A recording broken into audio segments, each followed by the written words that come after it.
The reason why I advocate for a resource-based economy as opposed to any other spin-off of a market system is because simply any spin-off of the market system or the market system currently implemented itself is not going to solve, for example, differential advantage, one class of people over the other, etc. And this is obvious because once you've got some kind of accumulation of goods, this becomes itself an accumulation of advantage over other people, so this will provide for a differential advantage upon the current society. That's why a quid pro quo, a barter, or any type of financial interchange will always provide injustice. It's inherent in that system itself. A resource-based economy has a lot of advantages because it simply relies on a set of values from people to care about each other, and most importantly, to actually care about the resources that are available to them in a way that it is adequate and collectively possible to attain such social paradigm, because it will take care of the people itself rather than a competitive, edgy type of life ground in which people are more than ready to stab someone in the back just because they need to survive themselves. It's a competitive type of mentality. That's not going to take us very far if we are thinking in this terms. I don't have to go into the details of that, I think.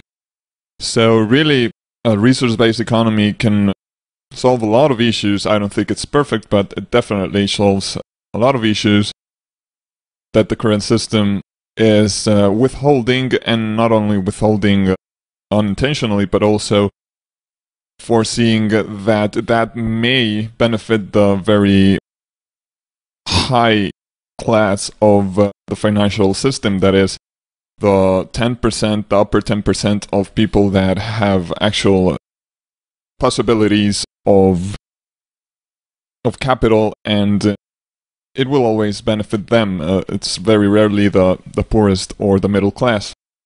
Therefore, it is imperative that we change our mentality of quid pro quo and actually start giving a little more, being a little more voluntaristic, if that word even exists, but bear with me.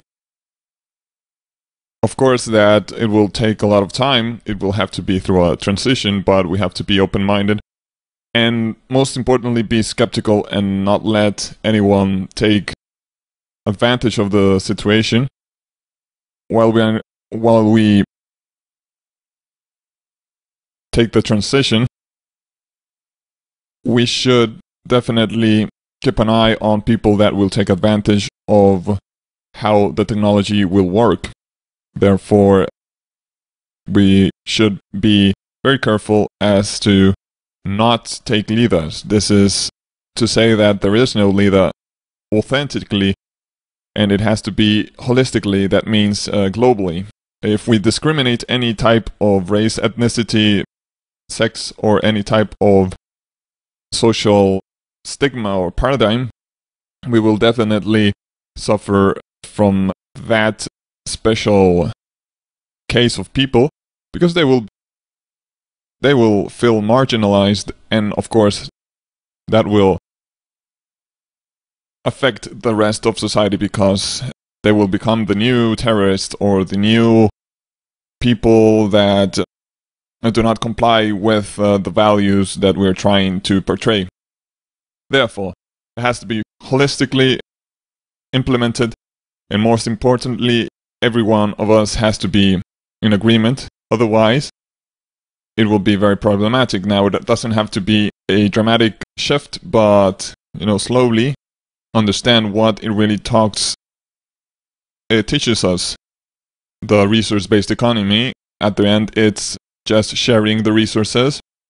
That doesn't mean that we will have Scarcity, on the contrary, will have so much abundance that we will understand that this is the best method of obtaining our just or fair society that we have been aiming to have since very early days. But unfortunately, the imperialistic tendency of certain groups of people have been most predominant, unfortunately, and violence has been the one that has guided the social paradigms. I hope this is not the case for future generations and for the present and near future of humanity. Therefore, I strongly believe that the only way that we can get out of this cycle of aversion is through a resource-based economy and its transition.